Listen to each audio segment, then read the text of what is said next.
الحمد للہ جعل الجنة جزاء العمل المبرور نحمده سبحانه ونشكره على كل فضل وخير ميسور لا الہ الا اللہ وحدہ لا شریک له وهو العفو الغفور۔ تمام قسم کی تعریف اللہ کے لیے ہے جس نے جنت کو پاکیزہ عمل کا بدلہ بنایا۔ ہم اللہ سبحانہ وتعالیٰ کی حمد بیان کرتے ہیں اور اس کا شکر ادا کرتے ہیں اس کے فضل اور حاصل ہونے والی خیر اور بھلائی کے اوپر جس کی اس نے ہمیں توفیق عطا کی۔ اللہ کے سوا کوئی معبود برحق نہیں، وہ اکیلا ہے، اس کا کوئی شریک نہیں، وہ درگزر کرنے والا، معاف فرمانے والا ہے۔ اچھا، آپ مجھے بتائیے کہ آپ کے دل میں سب سے بڑی خواہش اور تمنا کیا ہے؟ اپنے دل سے پوچھ کے بتائیے، یعنی جو دل کی گہرائیوں میں ایک چیز ہوتی ہے نا جسے آپ حاصل کرنا چاہتے ہیں، وہ کیا ہے؟ دل میں کیا آتا ہے؟ مجھے کیا مل جائے تو مجھے چین آ جائے، ایمان دے اور اللہ کی رضا مل جائے اور اللہ تعالیٰ مجھ سے راضی ہو جائے اور کہ اللہ سبحانہ تعالیٰ کا دیدار نصیب ہو جائے اور شہادت مل جائے اور ایمان والی زندگی اور شہادت والی موت ہو۔ ٹھیک ہے، تو شہادت کس لیے حاصل کرنا چاہتے ہیں؟ جنت کے لیے۔ اور دیدار اللہ کا کہاں ملے گا؟ جنت میں۔ تو ہمارے دل میں سب سے بڑی خواہش پہ جنت کا حصول ہونی چاہیے کہ اللہ تعالیٰ بس وہ گھر مل جائے۔ کس کس کو غم لگتا ہے کہ اس کا دنیا میں اپنا کوئی گھر، ذاتی گھر نہیں؟ بس دو چار لوگ ہیں جن کو پریشانی ہے، باقی سب مطمئن ہے نا؟ ایسا ہو ہی نہیں سکتا۔ کسی بھی ایسے شخص سے جو کرائے کے گھر میں رہتا ہو یا جس کا اپنا کوئی گھر نہ ہو، اس کے دل کا حال ذرا پوچھے، اس کا دل کھول کے دیکھیں اس کی حالت کیا ہوتی ہے۔ اس کا سب سے بڑا غم یہی ہوتا ہے کہ ہمارا اپنا گھر ہو جائے، چاہے وہ عمر کے کسی بھی حصے میں پہنچا ہوا ہو، چاہے اس کی اپنی دنیا میں چند دن کی زندگی باقی ہو، لیکن اس کی خواہش اور تمنا یہی ہوگی کہ میرا اپنا گھر بن جائے۔ اور اس کے لیے لوگ اپنی ساری زندگی کے ایسٹس جمع کرتے ہیں، یعنی ہر طرح کی بچت اور ہر طرح کے پیسے جمع کر کے، جو ماں باپ سے ملے وہ بھی، جو کمائی کے ہیں وہ بھی، کوئی قرضہ لیا وہ بھی، یعنی ہر طریقہ اختیار کرتے ہیں کہ کسی طرح گھر بنا لے۔ ہے یا نہیں؟ اب میرا ایک سوال ہے آپ سے، اور وہ سوال یہ ہے کہ جتنی تڑپ اور جتنا غم اور جتنی فکر اور جتنی پریشانی اور جتنی کوشش آپ کی دنیا کا گھر بنانے کے لیے ہے، کیا اتنی ہی جنت کے حصول کے لیے بھی ہے؟ تو آپ دیکھیے کہ ہمارا غم، فکر، پریشانی کیا ہونی چاہیے کہ ہم اس کامیابی کی منزل تک پہنچ جائیں۔ تو اس لیے دنیا میں کوئی بھی غم آپ کو ستا رہا ہو، کسی بھی چیز کی کمی، کسی کی زندگی میں بیٹے کی کمی ہوتی ہے تو وہ ساری اس نے پریشانی مول لی ہوئی ہوتی ہے کہ بیٹا نہیں ہے، ہمارا کیا بنے گا۔ کسی کے پاس اولاد ہی نہیں ہے تو اس کو یہی غم اور رنج کھائے جا رہا ہے کہ اولاد نہیں ہے تو کیا بنے گا۔ کسی کی شادی نہیں ہوئی تو اس کو یہی غم کھا رہا ہے کہ شادی نہیں ہوئی ابھی تک، عمر گزرتی جا رہی ہے۔ اگر اپنی ہوئی اور بچوں کی نہیں ہوئی تو وہ ایک الگ غم پالا ہوا ہے، اگر بچوں کی نہیں ہوئی تو وہ بھی ایک الگ غم ہے۔ گویا ہم مختلف غموں میں جی رہے ہیں، اور افسوس کے ساتھ یہ کہنا پڑتا ہے کہ یہ سارے غم دنیا کے متعلق ہیں جس نے ختم ہو جانا ہے، اور ہم آخرت کے بارے میں حقیقی غم نہیں رکھتے، حقیقی فکر نہیں رکھتے، اصلی سچی فکر نہیں ہے ہماری کہ وہاں کیا ہوگا، ہمارا موت کیسے آئے گی، قبر کیسی ہوگی، حشر کے دن کہاں کھڑے ہوں گے، اور پھر اللہ سبحانہ تعالیٰ کے سامنے جب جا کے کھڑے ہوں گے تو پھر کیا ہوگا۔ دن میں کتنی دفعہ سوچتے ہیں ہم کہ جب میں اللہ کے سامنے کھڑی ہوں گی تو میرا کیا حال ہوگا؟ کتنی دفعہ خیال آتا ہے؟ 1 دفعہ، 2 دفعہ، 5 دفعہ، 10 دفعہ؟ ہارڈلی خیال ہی نہیں آتا۔ ہو سکتا ہے زندگی میں کبھی خیال نہ آیا ہو۔ مومن کے لیے وہ لمحہ بڑا ہی خوشی کا ہوگا، جو اللہ کو راضی کرنے کی فکر میں لگا رہا ہے اس دنیا میں، اس کے لیے یہ وقت بڑا ہی خوشی کا ہوگا کہ اللہ تعالیٰ خوشی سے اس سے ملاقات کریں گے، اور یہ ہر خوشی سے بڑھ کر خوشی ہوگی، اور اس سے بڑی حسرت کوئی نہیں ہوگی کہ جب انسان کو یہ پتا چلے گا کہ اللہ تعالیٰ اس سے ناراض ہے۔ جب دنیا میں کوئی پیارا انسان آپ سے ناراض ہو جاتا ہے تو پھر آپ کی کیفیت کیا ہوتی ہے؟ کیا آپ کو چین آتا ہے؟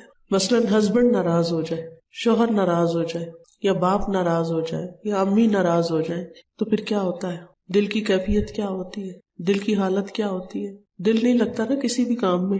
جس کو جس سے زیادہ محبت ہوتی ہے اس کی ناراضگی اتنی ہی زیادہ تکلیف دیتی ہے۔ تو اگر قیامت کے دن یہ پتا چلا کہ اللہ تعالیٰ راضی نہیں تو پھر کیا ہوگا؟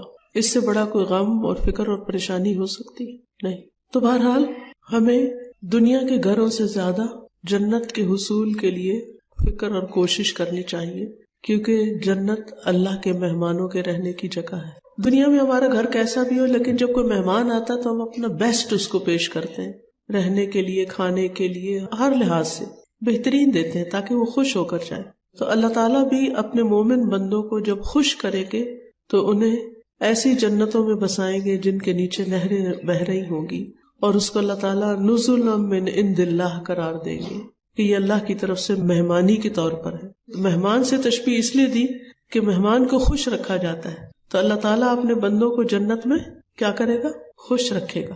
اور جنت سب سے بہترین ٹھکانہ ہے، اس سے اچھی جگہ کوئی نہیں، دنیا میں ایسی کوئی جگہ ہے ہی کوئی نہیں۔ سورۃ فرقان میں آتا ہے اصحاب الجنت یومئذ خیر مستقرا واحسن مقیلا، اس دن جنت والے ٹھکانے کے اعتبار سے نہایت بہتر اور آرام گاہ کے اعتبار سے کہیں اچھے ہوں گے، یعنی اس سے اچھی جگہ کوئی ہے ہی نہیں۔ یہ اصل عیش کا گھر ہے، اصل خوشی کا گھر ہے، ایسی جگہ جسے نہ کسی آنکھ نے دیکھا، نہ کسی کان نے اس کے بارے میں سنا، اور دل میں کوئی اس کا خیال بھی نہیں لا سکتا۔ یعنی ہم بعض اوقات خیالی پلاؤ پکاتے ہیں نا کہ ایسی جگہ ہو، ایسا گھر ہو، ایسے بچے ہوں، ایسی فلاں چیز ہو، اور بہترین سے بہترین چیز اپنے دل میں لاتے ہیں کہ ہمیں ملے، لیکن جنت جو ہے وہ ان سب چیزوں سے بہتر ہے، کیونکہ اس کی خوبصورتی کو آپ امیجن بھی نہیں کر سکتے، تصور میں بھی نہیں لا سکتے۔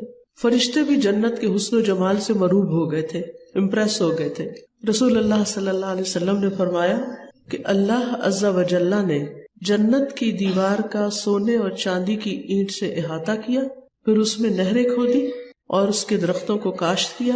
پھر جب فرشتوں نے اس کے حسن و جمال کی طرف دیکھا تو کہا طوبی لکی منازل الملوک، اے جنت تو کتنی خوش نصیب ہے کہ تو بادشاہوں کی منزل ہے، یعنی تیرے اندر آنے والا ہر شخص کیا ہے؟ بادشاہ ہے۔ تو اتنی خوبصورت جنت کہ جس کی دیوار سونے اور چاندی کی اینٹ سے بنی ہوئی ہے۔ ابو سعید کہتے ہیں کہ رسول اللہ صلی اللہ علیہ وسلم نے فرمایا اللہ تبارک و تعالی نے جنت کو پیدا کیا کہ اس کی ایک اینٹ سونے کی تھی، ایک اینٹ چاندی کی، اور اس کا گارا کستوری کا تھا، خوشبو مسک۔ اللہ تعالیٰ نے اسے کہا کلام کر، تو جنت کہنے لگی قد افلح المؤمنون، یقیناً فلاح پا گئے مومن۔ جنت کی مٹی میدے کی طرح سفید ہے۔ آپ نے دنیا میں بھی کچھ بیچز دیکھے ہوں گے نا جن کی ریت بالکل سفید ہوتی ہے۔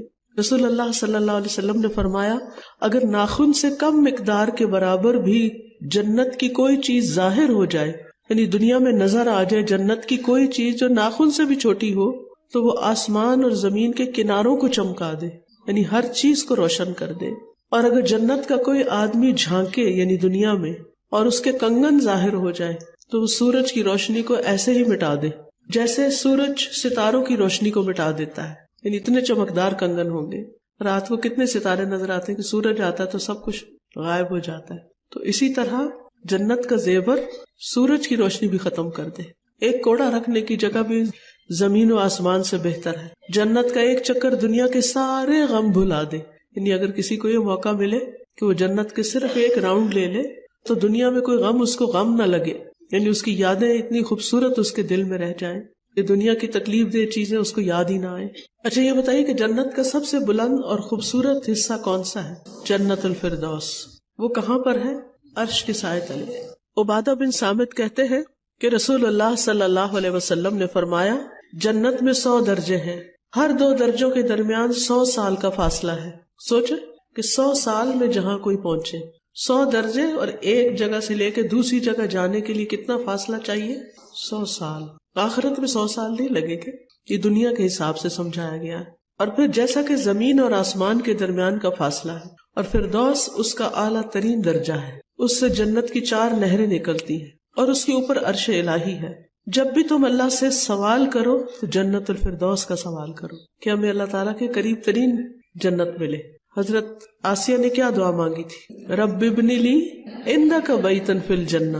صرف جنت نہیں مانگی بلکہ ایسا گھر مانگا جو اللہ کے قریب ہو، اللہ کا قرب مانگا، کیونکہ جنت کا شوق بھی اس لیے ہونا چاہیے کہ وہاں سے ہم اللہ تعالیٰ کو دیکھ سکیں گے، اللہ کا دیدار کر سکیں گے، اللہ کی رضا پا سکیں گے، اور اس سے زیادہ خوش قسمتی کی تو کوئی بات ہی نہیں۔ جنت کا ایک درخت کتنا بڑا ہے، اگر اس کے سائے میں سوار 100 سال چلے تو سایہ ختم نہ ہو۔ ایک درخت اتنا بڑا ہے تو پھر انسان بھی بڑا ہوگا اور اس کی خواہشات کبھی ختم ہی نہیں ہوگی، اور وہ کبھی اس سے اکے گا ہی نہیں، تھکے گا ہی نہیں، یعنی نئی نئی چیزیں ایکسپلور کرتا چلا جائے گا، اگر ایک درخت کا سایہ دیکھنے میں اتنا ٹائم لگتا ہے، یہ دنیا کا ٹائم ہے، تو جنت تو بھری ہوئی ہے درختوں سے، معلوم نہیں کس کس قسم کے درختوں کی، اور ان کو دیکھتے دیکھتے کتنی اللہ کی یاد اور زیادہ آئے گی، کتنی اللہ تعالیٰ سے اور محبت پیدا ہوگی، پھر خوشی کا کیا ٹھکانہ ہوگا، پھر طرح طرح کے کھانوں والا درخت ہوگا۔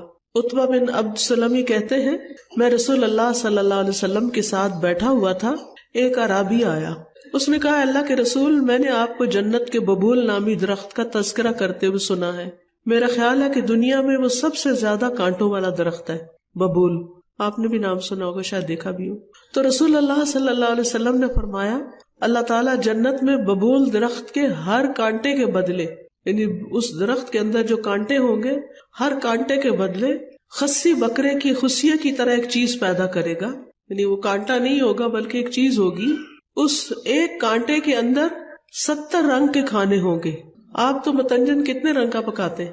7 رنگوں کا، 10 رنگوں کا، یعنی ایک درخت کے اندر ایک کانٹا، اور وہ کانٹے کی طرح تیز نہیں ہوگا۔ دنیا میں تو کانٹے ہوتے ہیں نا درخت کے، تو وہاں کانٹے نہیں ہوں گے بلکہ مختلف چیز ہوگی، جس کو جب کھولا جائے گا تو اس میں 70 رنگ کے کھانے ہوں گے، اور ہر کھانے کا رنگ دوسرے سے مختلف ہوگا۔ تو سوچئے کہ پھر انسان ایک وقت میں اگر ایک درخت کے پاس بھی بیٹھ گیا اور اس کا ایک کانٹا اتار لیا اور اس کو کھول کے بیٹھ گیا، تو اسی کو انجوائے کرتے کرتے کرتے کتنا خوش ہو جائے گا انسان۔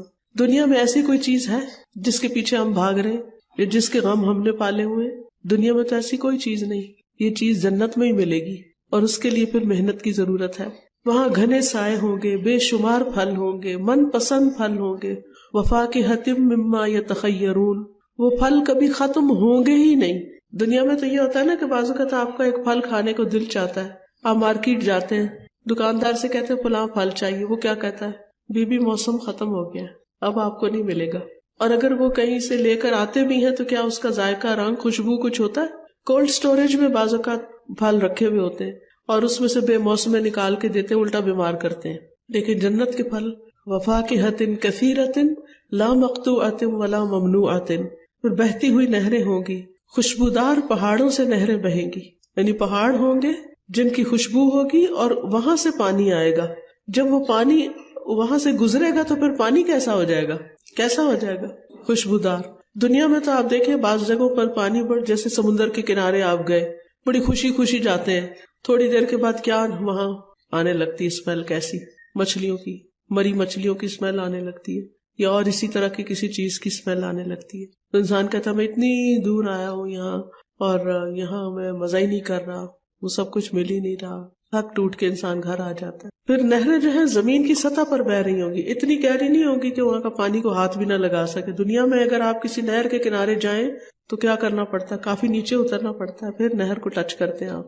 اور پھر نہروں کے کنارے جو ہے موتیوں کے اور یاقوت کے، اور ان کی مٹی جو ہے وہ خالص کستوری ہوگی، کتنی خوبصورتی ہوگی وہاں۔ بلند و بالا گھر ہوں گے، اونچی نشستیں ہوں گی، سونے اور جواہرات سے بنے ہوئے تخت ہوں گے، خوبصورت بستر ہوں گے، ریشم کا لباس ہوگا، سونے اور موتی کے کنگن ہوں گے، سونے کے برتن ہوں گے، چاندی کے برتن ہوں گے، بہت سے مشروبات ہوں گے۔ تو آپ دیکھیے کہ یعنی جو مشروبات ہوں گے نا، ڈرنکس، وہ کئی قسم کے ہوں گے۔ ایک یہ کہ آپ کہیں جا رہے ہوں گے سیر و تفریح کرنے، وہاں آپ کا دل چاہے گا فلاں ڈرنک پینا ہے، تو آپ اشارہ ہی کریں گے تو وہ بہہ کر آپ کی طرف آ جائے گا۔ یفجرونہا تفجیرا، جہاں چاہیں گے اس کو نکال کے لے جائیں گے۔ دوسرا یہ ہوگا کہ جنت کے جو ولدان ہیں، جو بچے ہیں جنت میں، خادم، وہ آپ کو سرو کریں گے، اور بہت عمدہ طریقے سے کرسٹل کلیئر چاندی کے کپس میں وہ ڈالیں گے ڈرنک، اور اندازے کے ساتھ ان کو بھرا ہوگا، پھر وہ آپ جو بھی پسند کریں گے پیئیں گے۔ اور ایک اور اعلیٰ درجے کے لوگ ہوں گے جن کو وَسَقَاهُمْ رَبُّهُمْ شَرَابًا طَهُورًا، ان کا رب ان کو شراب طہور پلائے گا، اللہ تعالیٰ خود پلائیں گے۔ تو اب آپ سوچئے کہ دنیا میں ایسی کوئی عزت انسان کو کہیں سے مل سکتی ہے؟ پھر بہت سے طرح کے مشروبات ہوں گے، پاکیزہ اور لذیذ ہوں گے، پاکیزہ بیویاں ہوں گی، جوان اور پھرتیلے خادم ہوں گے۔ وَيَطُوفُ عَلَيْهِمْ وِلْدَانٌ مُخَلَّدُونَ إِذَا رَأَيْتَهُمْ حَسِبْتَهُمْ لُؤْلُؤًا مَنثُورًا، ان کی خدمت کے لیے ایسے لڑکے دوڑتے پھر رہے ہوں گے جو ہمیشہ لڑکے ہی رہیں گے۔ جنت کے خادم ایسے ہوں گے کہ جب آپ ان کو دیکھیں گے تو یوں لگے گا جیسے موتی بکھرے ہوئے، اتنے صاف ستھرے اور خوبصورت۔ جنت میں حسن و جمال بڑھانے والے بازار ہوں گے کہ انسان ان بازاروں میں جا کے واپس آئے گا تو گھر والے کہیں گے تم لوگ تو اور زیادہ خوبصورت ہو گئے ہو. یہاں بازار کا ایک چکر لگ جائے تو کیا ہوتا ہے, پہلے حال سے بھی جاتا ہے انسان. جنت میں ہر خواہش پوری ہوگی, ہمیشہ کی زندگی ہوگی, کوئی وہاں سے نکالے گا نہیں, اور سب سے بڑی نعمت اللہ کا دیدار ہوگی, اور اللہ کے دیدار سے بڑھ کر کوئی چیز جنت والوں کو پیاری نہ ہوگی. اب سوال یہ پیدا ہوتا ہے کہ جنت میں جانے کا طریقہ کیا ہے؟ تو کچھ چیزیں ریمائنڈ کرا دیتی ہوں آپ کو, اپنے آپ کو بھی آپ کو بھی, کہ اگر جنت میں جانا تو کیا کیا کرنا ہوگا. اپنی اپنی چیک لسٹ بنا لیتے ہیں ہم. سب سے پہلے تو ایمان اور اس پر استقامت, اس سے نہیں پھرنا. ان الذین قالوا ربنا اللہ ثم استقاموا فلا خوف علیہم ولا هم يحزنون اولئک اصحاب الجنۃ خالدین فیہا جزاء بما كانوا یعملون. پہلی چیز کیا ہے شرط جنت میں جانے کی؟ اب آپ بولیں ایمان اور اس پر استقامت. دوسری ہے ایمان اور عمل صالح, نیک اعمال. والذین آمنوا وعملوا الصالحات اولئک اصحاب الجنہ ہم فیہا خالدون. پھر ایمان اور اسلام. الذین آمنوا بآیاتنا وکانوا مسلمین ادخلوا الجنۃ انتم وازواجکم تحبرون. وہ لوگ جو ہماری آیات پر ایمان لائے اور وہ مسلمان تھے, فرما بردار تھے, اطاعت گزار تھے, ان سے کہا جائے گا تم اور تمہاری بیویاں جنت میں داخل ہو جاؤ, تم خوش کیے جاؤ گے, تمہیں یہاں خوش کر دیا جائے گا. پھر طہارت, پاکیزگی, صفائی, ظاہری بھی اور باطنی بھی. جنت میں جانے کے لیے کیا چاہیے؟ صفائی, طہارت, پاکیزگی, ظاہری اور باطنی. الذین تتوفاہم الملائکۃ طیبین یقولون سلام علیکم ادخلوا الجنۃ بما کنتم تعملون. جنہیں فرشتے اس حال میں فوت کرتے ہیں کہ وہ پاک صاف ہوتے ہیں, وہ کہتے ہیں سلام ہو تم پر, داخل ہو جاؤ جنت میں بوجہ اس کے جو تم عمل کیا کرتے تھے. اور اسی طہارت میں توبہ بھی ہے جو گناہوں سے پاک کرتی ہے انسان کو. یہ اندر کی طہارت ہے, صرف اندر کی طہارت نہیں چاہیے, صرف اندر کا تزکیہ نہیں چاہیے, ظاہری صفائی ستھرائی بھی چاہیے. ٹھیک ہے. پھر اللہ اور اس کے رسول کی اطاعت ہر معاملے میں. پھر اچھی نیت, صدق نیت. ھذا یوم ینفع الصادقین صدقہم, ہر کام اللہ کے لیے کرنا. پھر اللہ کا تقوی. پھر احسان کے ساتھ ہر کام کرنا, یہ جنت میں لے جانے کا باعث ہے. والسابقون الاولون من المہاجرین والانصار والذین اتبعوہم باحسان رضی اللہ عنہم ورضوا عنہ وأعد لهم جنات تجری تحتها الانہار خالدین فیہا ابدا ذلک الفوز العظیم. اور مہاجرین و انصار میں سب سے پہلے ایمان میں سبقت کرنے والے اور وہ جنہوں نے ان کے ساتھ احسان کے درجے میں پیروی کی قیامت تک. کن کی پیروی کی؟ مہاجرین و انصار کی, یا ہجرت کر کے یا جہاد کر کے. پھر اللہ کی بندگی اور عبادت کا شوق. جنات عدن التی وعد الرحمن عبادہ بالغیب انہ کان وعدہ مأتیا. ہمیشگی کے باغات جن کا وعدہ رحمان نے اپنے بندوں سے کیا ہے, یعنی جو عبادت گزار بندے ہیں. عبادہ. پھر اللہ تعالیٰ کے سامنے عاجزی اختیار کرنا, صبر کرنا. کس کس چیز پہ صبر؟ لوگوں کی باتوں پہ صبر, تکلیف دے تقدیر پہ صبر, کوئی فوت ہو جاتا ہے پیارا, اور کس چیز پہ صبر ہوتا ہے بتائیے؟ اطاعت پہ صبر, نافرمانی نہ کرنے پہ صبر, اور آزمائشوں پہ صبر, ناپسندیدہ چیزوں پہ صبر, بیماری پہ صبر, کسی کی موت پہ صبر, بچوں کے تنگ کرنے پہ صبر, شوہر کی بے وجہ ڈانٹ ڈپٹ پہ صبر, رشتہ داروں کی باتیں بنانے پہ صبر. یہ جو بھی کوئی کرتا ہے وہ اپنے لیے کرتا ہے, ہمیں اپنے آپ کو پازیٹو رکھنا ہے. ہم نے جواب میں جو کچھ کرنا ہے وہ کرنا ہے جو اللہ کو راضی کرنے والا ہو. عبادت میں صبر کیا ہے؟ جیسے روزہ کیا ہے؟ صبر ہی تو ہے کھانے پینے سے. پھر اسی طرح کامل وضو, یعنی اچھا سا وضو کرنا, یہ بھی جنت میں لے جانے والا ہے. وہ دعا آتی ہے آپ کو جو وضو کے بعد پڑھتے ہیں. آپ صلی اللہ علیہ وسلم نے فرمایا تم میں سے جو شخص بھی وضو کرے اور اپنے وضو کو پورا کرے, یعنی ایک بال برابر بھی جگہ خشک نہ رہ جائے, جیسے بازو ہے, چہرہ ہے, پاؤں ہے, ایڑیاں وغیرہ. پھر یہ کہے اشہد ان لا الہ الا اللہ وان محمدن عبد اللہ ورسولہ, تو اس کے لیے جنت کے 8 دروازے کھل جاتے ہیں, جس سے چاہے داخل ہو جائے. تو وضو کرتے ہوئے اچھا سا وضو کرنا ہے, اور یہ دعا پڑھنی نہیں بھولنی, اور اس شوق میں اور اس نیت سے کہ اللہ مجھے جنت میں داخل کر دے. ایک اور حدیث میں آتا ہے جو بھی مسلمان وضو کرتا ہے اور اچھی طرح وضو کرتا ہے, پھر کھڑے ہو کر پوری یکسوئی اور توجہ کے ساتھ 2 رکعت نماز پڑھتا ہے, تو اس کے لیے جنت واجب ہو جاتی ہے. پھر جانوروں کے ساتھ احسان, اچھا، اگر جانوروں کے ساتھ احسان جنت میں لے جانے والا ہے تو انسانوں کے ساتھ احسان کا کیا ہوگا؟ بہت سے لوگ کہتے ہیں کہ سسرال کی خدمت ہم پہ فرض کوئی نہیں، یہ کہتے ہیں، یہ بہت زیادہ عام ہو گئی ہے خاص طور پر دین پڑھے ہوئے لوگوں میں. اب بوڑھی ساس ہے، بیمار ہے، گھر میں دادا دادی ہیں، بوڑھے ہیں، ہم پہ تو کوئی خدمت فرض نہیں. واقعی جو دین ہمیں جانوروں کے ساتھ احسان کرنا سکھاتا ہے وہ اپنے قریبی رشتہ داروں کے ساتھ احسان کرنا نہیں سکھائے گا.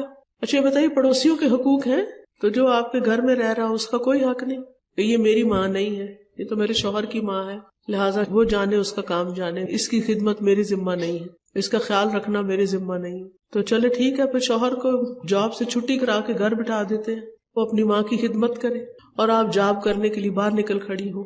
ٹھیک ہے، بچے کسی نرسری میں چھوڑے یا کسی اور ماسی کے حوالے کرے، شوہر گھر میں ہے، تھوڑی بہت ماں کی خدمت کی، باقی آرام کیا.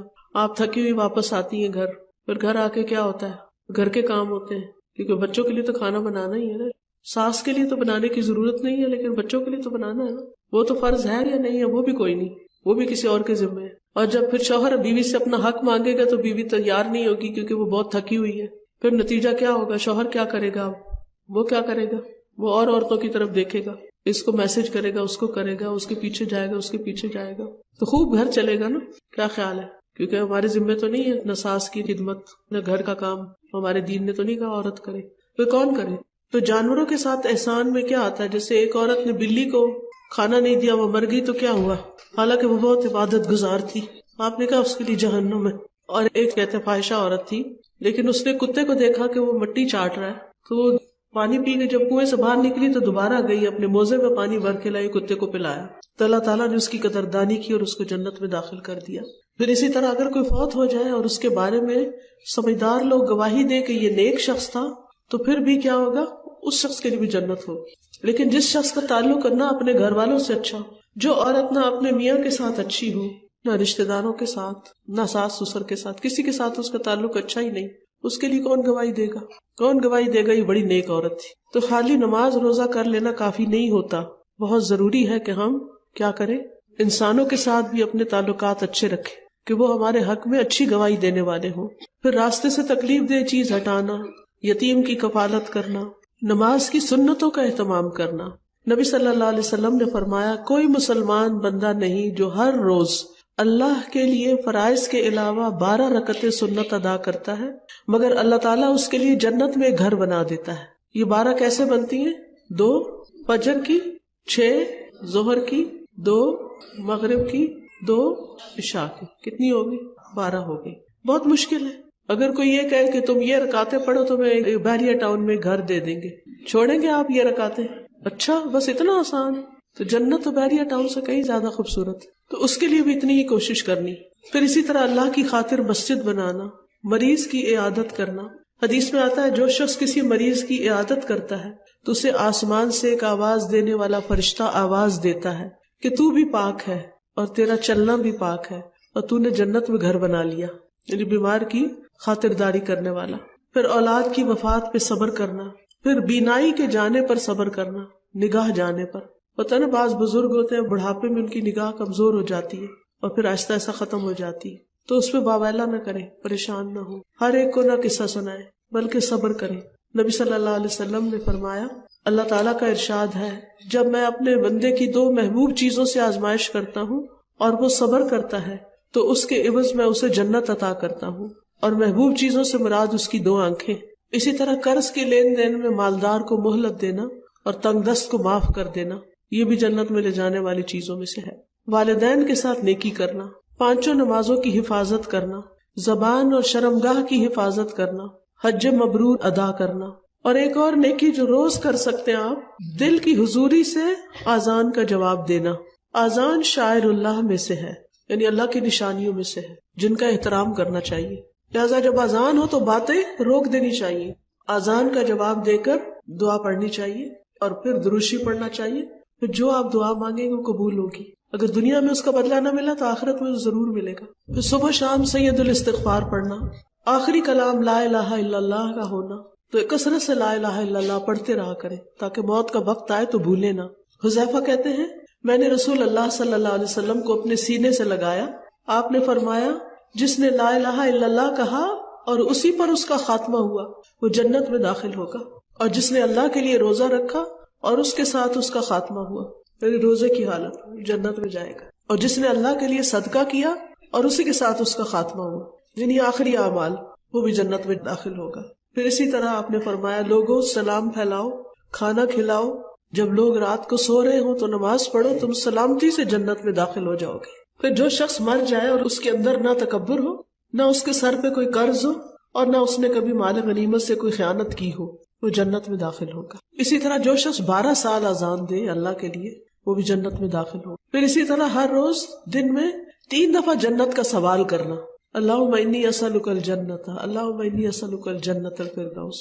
باندھ لیں اپنے اوپر فجر کی نماز یا مغرب یا کسی وقت بھی ایک ٹائم رکھے کہ آپ لازمی روزانہ یہ دعا مانگے کہ اللہ میں تو اس سے جنت کا سوال کرتی ہوں، اعوذ بک من النار، اور جہنم سے پناہ چاہتی ہوں. پھر اچھا اخلاق اپنانا، جھوٹ اور جھگڑے کو چھوڑ دینا. رسول اللہ صلی اللہ علیہ وسلم نے فرمایا میں ذمہ دار ہوں ایک محل کا جنت کی ایک جانب. اس شخص کے لیے جو جھگڑا چھوڑ دے اگرچہ حق پر ہو، جھگڑا چھوڑ دے. اور ایک محل کا جنت کے درمیان میں اس شخص کے لیے جو جھوٹ چھوڑ دے اگرچہ مذاق میں ہی ہو. اور جنت کی اعلیٰ منزلوں میں ایک محل کا اس شخص کے لیے جو اپنے اخلاق کو اچھا بنا لے. پھر کوئی تکلیف پہنچے تو بس پہنچتے ہی صبر کر لینا، صدمے کے ابتدا میں صبر کر لینا، غصہ چھوڑ دینا، لوگوں سے کچھ نہ مانگنا. پھر عورت کے لیے رسول اللہ صلی اللہ علیہ وسلم نے فرمایا جو عورت 5 وقت کی نماز پڑھتی ہو، ماہ رمضان کے روزے رکھتی ہو، اپنی شرمگاہ کی حفاظت کرتی ہو یعنی جو زنا وغیرہ سے، اور اپنے شوہر کی اطاعت کرتی ہو، اسے کہا جائے گا جنت کے جس دروازے سے چاہو داخل ہو جاؤ. ہر نماز کے بعد آیت الکرسی پڑھنا. پڑھتے ہیں آپ سب لوگ؟ الحمدللہ. اللہ اور اس کے دین اور اس کے نبی سے راضی ہونا، رضیت باللہ ربا وبالاسلام دینا وبمحمد النبی. پھر سورۃ ملک کو یاد کرنا اور اس کو پڑھتے رہنا. کس کس کو سورۃ ملک زبانی یاد ہے؟ ماشاءاللہ. جن کو نہیں یاد وہ بھی کر لیں.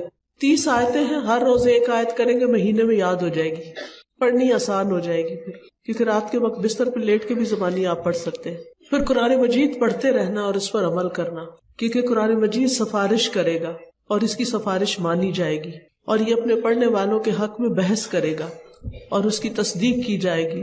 جس نے قرآن کو اپنے سامنے رکھا یہ جنت کی طرف اس کی رہنمائی کرے گا، اور جس نے اس کو اپنی پیٹھ پیچھے پھینک دیا یہ ہانک کر اسے جہنم میں لے جائے گا. بعض لوگ جب کورس کر رہے ہوتے ہیں تو اس وقت تو قرآن پڑھتے ہیں روز، جب کورس ختم ہو جاتا ہے تو پھر کیا کرتے ہیں؟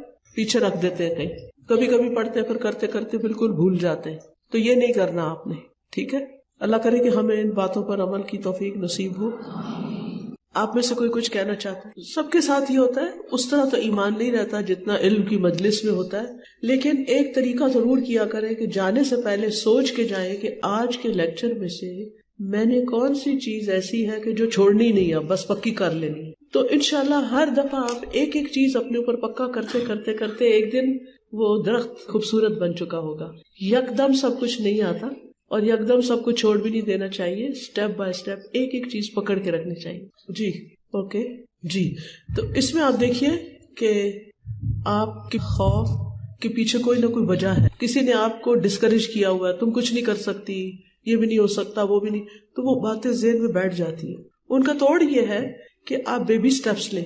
ایک دم پورا قرآن حفظ کرنے کی بجائے آپ چھوٹی چھوٹی صورتوں سے شروع کر لیں اور اپنا اسٹیمنا اور اپنا موڈ دیکھتے جائیں، اور جو جو آپ کرتے جائیں گے آپ کا کانفیڈینس بڑھ جائے گا اور آپ پورا بھی کر سکیں. میں بتانا چاہتی ہوں کہ آج کی کوششیں جو ہیں وہ بہت زیادہ ٹھہری ہیں. ہمارا مدرسہ رجسٹر تو نہیں ہے، لیکن میں یہاں پہ اپنے ساتھ اپنے بچے دینا چاہتی ہوں کہ ان نے گھر میں ارینج کیا ترجمہ تفسیر کی کلاسز کو، اور گھر گھر جا کر ہم جیسے خواتین کو جو ہاؤس وائف ہے ان کو بلایا، اور تھوڑا تھوڑا کرتے کرتے ہم لوگوں نے قرآن پاک کا ترجمہ تفسیر الحمدللہ مکمل کر دیا. اب آپ کو میری نصیحت یہ ہے کہ الحمدللہ اللہ نے آپ کو ایک نعمت عطا کر دی، قرآن مجید مکمل کر لیا. اب آپ بخاری شریف شروع کر لیجیے، چاہے 10 سال لگے، کیا فرق پڑتا ہے. علم کا سفر نہیں چھوڑے، تمنا یہی رکھے کہ مرتے دم تک علم کے سفر پر ہی رہنا. کرنا نہیں چاہتی آپ استغفار کی کثرت کر دیں کہ اللہ تعالیٰ میرے ان گناہوں کو معاف کر دیں جو میری نیکی کے رستے میں رکاوٹ بن جاتے ہیں، اور میرے دل کو اپنے لیے خالص کر لیں اور ایمان سے بھر دیں، یقین سے بھر دیں، توکل سے بھر دیں، اپنی محبت سے بھر دیں، اپنی خشیت سے بھر دیں. یہ چیزیں اللہ سے باقاعدہ مانگا کریں، کیونکہ جب ہم کچھ کرنے لگتے ہیں تو ہم سمجھتے ہیں شاید یہ ہماری کوئی اپنی کوشش یا ہماری طاقت ہے، لیکن یہ سب کچھ اللہ کی دین ہوتی ہے. جی نہیں وہ نہیں، یہاں اس کا مراد یہ نہیں لوگوں سے کچھ نہیں، لوگوں سے لالچ نہ رکھنا کہ فلاں کے پاس مجھ سے زیادہ ہے تو اس کے آگے جا کے اپنے رونا کہ وہ ہمیں کچھ دے دے. یعنی یہ روزمرہ زندگی میں تو تعاونوا علی البر والتقوی، نیکی اور تقوی کے کاموں میں ایک دوسرے سے تعاون کرو. تو جب کسی کی ضرورت پتہ چلے گی تو تعاون کرے گا نا کوئی. اس سے نہیں منع کیا گیا کہ آپ ڈاکٹر کی ہیلپ نہ لیں، آپ اگر کسی وقت کوئی شدید ضرورت ہے تو قرض نہ لیں. یہاں مقصد یہ ہے کہ اپنے دل میں لالچ نہ رکھے اور غیر ضروری سوال نہ کرے لوگوں سے. بہت مشکل ہے. میرے ذہن میں ہمیں پتا ہے کہ جو اس کی بہت ساری ذمہ داری جو ہے وہ ماؤں پہ جاتی ہے، جو بچوں کے ساتھ کے بارے بول کے ان کی ایک کنڈیشننگ ہو جاتی ہے، اور جب تک وہ بڑی ہوگی ان کو یہ لگتا ہے کہ ہماری ماں پہ سے ظلم ہوتا ہے. بالکل ٹھیک ہے. تو ہمیں یہ چاہیے کہ اگر ہم یہ چاہتے ہیں کہ ہماری بیٹیاں آگے جا کے اچھی بہنیں بنیں اور ہمارے بیٹوں کو اچھی ایسی بیویاں ملیں، ہماری اچھی بہنیں، تو ہم اپنے نیریٹو بہت چیز کریں اور ہمیں ان سے اپولوجائز کرنے کی ضرورت ہے. ہم نے ساری زندگی بہت ہی غلط رویہ اختیار کیا کہ ہسبینڈ ساس سسر کے بارے میں لے کے بولتے رہے، وہ مرتی تھی، اس کا اعتراف اللہ سے بھی توبہ لوگوں کے ساتھ کریں تاکہ یہ سائیکل ٹوٹے. بالکل. اور یہ دین پڑھی ہوئی خواتین کو ہی توڑنا پڑے گا، کیونکہ یہ رشتے بڑے پیارے رشتے ہوتے ہیں.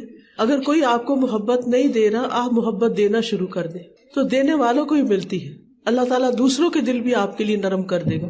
لیکن اگر آپ نے رسا کشی جاری رکھی کہ وہ ایسا کرتے ہیں تو مجھے بھی ایسا کرنا ہے، تو کبھی حالات نہیں سمجھ سکتے. میرا یہ سوال ہے کہ راجا کے لیے ہم بہت زیادہ دعائیں تو کرتے ہیں، لیکن ایک طرف سے رہتی ہے کہ ہم لوگ کچھ کر نہیں سک رہے، ان کے لیے تو کیا کرنا چاہیے؟ ان کی طرف سے صدقہ خیرات کرنا چاہیے، ان کے رشتہ داروں کا خیال رکھنا چاہیے. اگر انہوں نے کوئی وصیتیں کی ہیں یا ان کے کوئی کام رہتے ہیں یا ان کی کوئی خواہشات تھی زندگی میں کچھ کرنے کی، ان کو پورا کرنا چاہیے، تو انشاءاللہ آپ کو تسلی ہوگی. میرا یہ سوال جو مجھے ہمیشہ اپنے معاشرے اپنے بچوں کی تربیت کے لیے کمی محسوس ہوتی ہے، وہ یہ ہوتی ہے کہ ہم منافقت کو پھینک پڑنا. کہ جب اللہ تعالیٰ نے منافقت ایکسپلین کرنی شروع کی تو منافقوں کی بہت ساری نشانیاں میرے ہم سب میں ہوتی. تو میں آپ سے چاہتی کہ ہم بچوں کو یہ کیسے سکھائیں، کیونکہ میری بیٹی 11 سال کی ہے، بڑی ہو رہی ہے، سمجھدار، ایک 8 سال کی، تو مجھے سمجھ نہیں آتی کہ میں ان کو کیسے بتاؤں کہ یہ چیز منافقت میں آتی. کوئی بات ایسی ایک تو ہوتا کہ رینڈملی کوئی چیز یہ منافقت ہے، وہ تو بچے کو منافقت کا کانسیپٹ ہی نہیں پتا ہوتا. اور ایک یہ ہے کہ ریگولر بیسس پر آپ اس کے ساتھ کچھ نہ کچھ تعلیم کا سلسلہ شروع کریں، چاہے ونس اے ویک ہو، چاہے ونس اے ڈے ہو. کوئی اچھی کتابیں اس کے ساتھ ریڈنگ شروع کریں اور پھر ڈے ٹو ڈے لائف سے ایگزامپل دے کے وہاں اس کو ایکسپلین کریں. ٹھیک ہے. سچویشن آنے پہ کہنا یہ ٹھیک نہیں، یہ غلط ہے، وہ کم اثر ڈالتا ہے. اور اگر پہلے سے ایک ذہن تیار کیا ہوا ہو تو بچہ خود بھی سوچنے کے قابل ہو جاتا ہے. بچوں کی تربیت پر بہت کچھ ہو چکا ہے، ہو بھی رہا ہے. یہ جو ہمارے بچے کی ویب سائٹ ہے وہاں پر آپ کو بے شمار لیکچر ملیں گے. میرے لیکچرز بھی ہیں ہم اور ہمارے بچے سیریز کے. تو ماؤں کو باقاعدہ بچوں کی تربیت کا طریقہ سیکھنا چاہیے. ٹھیک ہے. یہ بھی ایک آرٹ ہے، یہ بھی سیکھنے سے آئے گا. بعض اوقات ایسا ہوتا ہے کہ بچے دین کی تعلیم ہم کر دیتے ہیں تو ایسا ہوتا ہے بعض اوقات کہ وہ درمیان میں آنا کو جب بھی بتانا ان کی کیا مطلب وہ دوبارہ شوق سے اس کی پہلے تو ریزن معلوم کریں. سب سے پہلے تو وجہ معلوم کرنی پڑے گی کہ یہ ہو کیوں رہا ہے. کیا آپ نے توجہ نہیں دے رہی یا اس کو کوئی چیز پریشان کر رہی ہے. یعنی جب تک وجہ نہ پتا چلے تو علاج بھی نہیں ہو سکتا. اور اس کے لیے خوب آیت کریمہ پڑھے، اللہ تعالیٰ سے مدد مانگے کہ اللہ مجھے سجھا کہ میں اب اس مسئلے کا حل کیسے کروں. یہ سب کے ساتھ ہی تقریباً ہوتا ہے. بہت کامن سا ایک ٹاپک آپ نے ابھی بات کی ہے کہ جھگڑا چور میں اگرچہ حق پر ہو. تو کچھ معاملات خواتین ہمارے سے ایسے ہوتے ہیں جو ہمارے معاشرے میں فیس کرنے، جس طرح سے جائیداد کا حصہ اور وراثت کی تقسیم، تو حالات اس قدر گمبھیر ہو جاتے ہیں کہ فیمیل کے لیے لینا یہ مشکل ہو جاتا ہے. تو ایسے معاملات میں کیا اس بات کو خیال رکھنا چاہیے؟ جی، اس کا اجر کتنا بڑا ہے. اگر تو پوری کوشش کے باوجود کوئی نہیں دے رہا تو بس پھر انسان ودرا کر لے اور معاملہ اللہ پہ چھوڑ دے، اور اس کا جو ملٹیپل ریوارڈ انشاءاللہ ملے گا وہ بہت بڑا ہوگا. کیونکہ جھگڑے کے اندر انسان کی بہت سی طاقتیں ضائع ہو جاتی ہیں. اس کے ساتھ ہی میں آپ لوگوں سے اجازت چاہتی ہوں. بہت شکریہ. اللہ سبحانہ وتعالیٰ آپ سب کا آنا، بیٹھنا اور سننا اور اپنے ساتھ ان موتیوں کو لے کے جانا قبول کرے. اور میری دعا ہے کہ آج کے اس لیکچر کے بعد کم از کم ایک عادت ہماری ضرور ایسی پکی زندگی میں داخل ہو جائے کہ جو ہمارے لیے جنت کے راستے ہموار کر دے اور اللہ تعالیٰ کا دیدار ہم سب کو نصیب کرے. سبحانک اللہم و بحمدک، اشہد ان لا الہ الا انت، استغفرک و اتوب الیک. السلام علیکم و رحمۃ اللہ وبرکاتہ.